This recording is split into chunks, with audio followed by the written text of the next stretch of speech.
Hello, and welcome to this session on Bhagavad Gita. What is the Bhagavad Gita, you may ask? It's a 5,000-year-old book.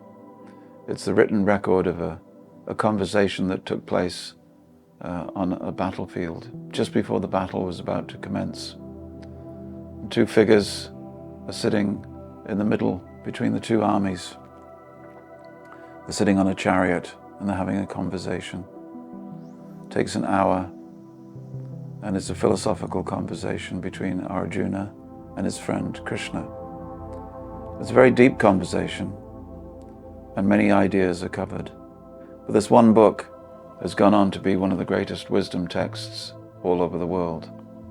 In fact, your bookshelf is not complete unless you have a Bhagavad Gita. So Bhagavad Gita is a very important book because it deals with the way to harmonize the affairs of the external world with the internal world.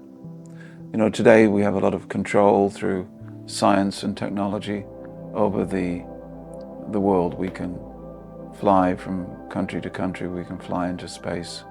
But the inner space, this inner world, is not controlled. It seems to be getting further fractured, further difficult to control. It's led to social issues, it leads to mental health crisis, to more and more crime. So the Bhagavad Gita provides a pathway to inner peace and happiness, techniques whereby the inner world can be understood, and it does so by addressing 5 topics. The first subject of Bhagavad Gita is the most essential subject. Who are we? Who am I? Who are you?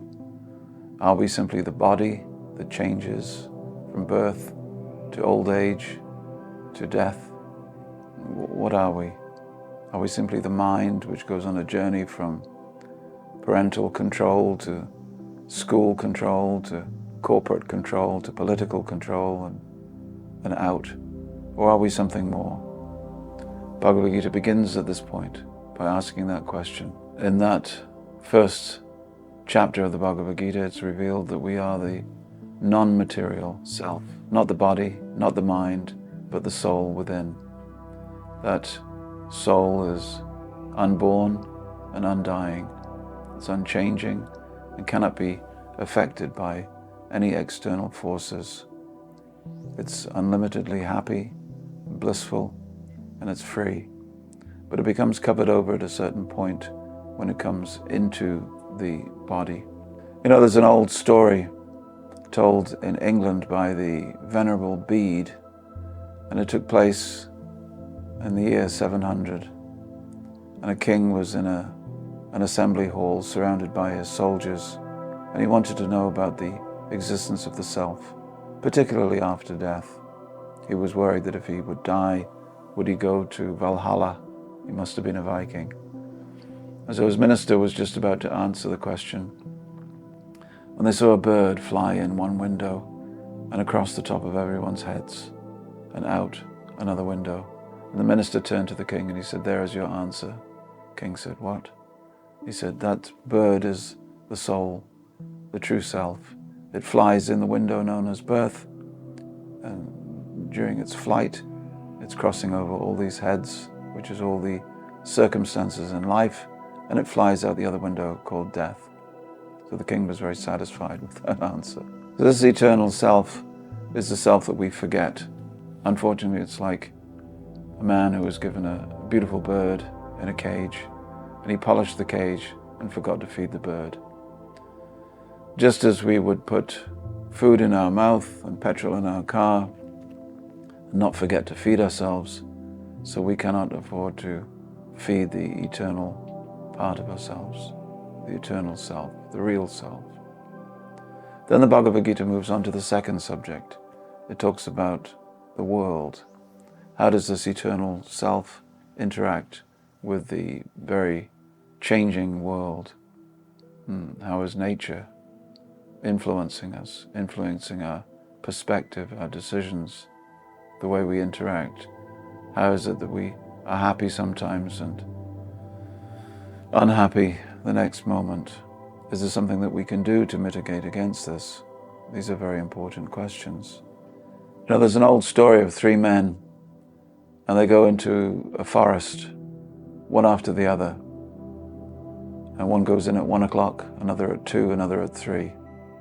And the first gentleman, he looks around the forest, and he's affected by what is the Bhagavad Gita describes as the mood or the mode of goodness. He's a good chap. And he looks around and he sees butterflies and sunlight coming through the trees, and he sees a stream, and he thinks this would be a very nice place for a country walk. And he goes home determined to create a forest walk by working with the council. Second person enters and he sees none of these things. He simply sees some fallen trees that he can cut up for firewood. And the third man comes into the forest and he sees nothing at all. He simply sees a tree that he can fall asleep under.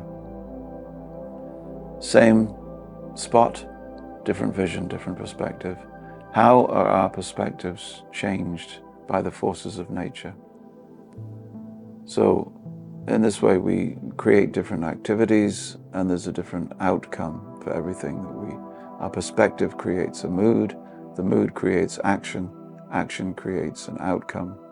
This is known as the laws of Prakriti, the laws of karma. Karma simply means actions that we perform which have a prescribed outcome. So how to not be the victim of our actions by controlling our perspective. This is one thing the Bhagavad Gita explores. And as we go through time, we understand that time is bringing about change in this world. Time is something that we can use or we can waste. Time is free but priceless, and once it's lost, it's gone forever. So how do we use time wisely in the short space of time we have in this life? Then Bhagavad Gita turns the conversation to the understanding of Ishvara, that there are forces of nature or force beyond nature that controls everything.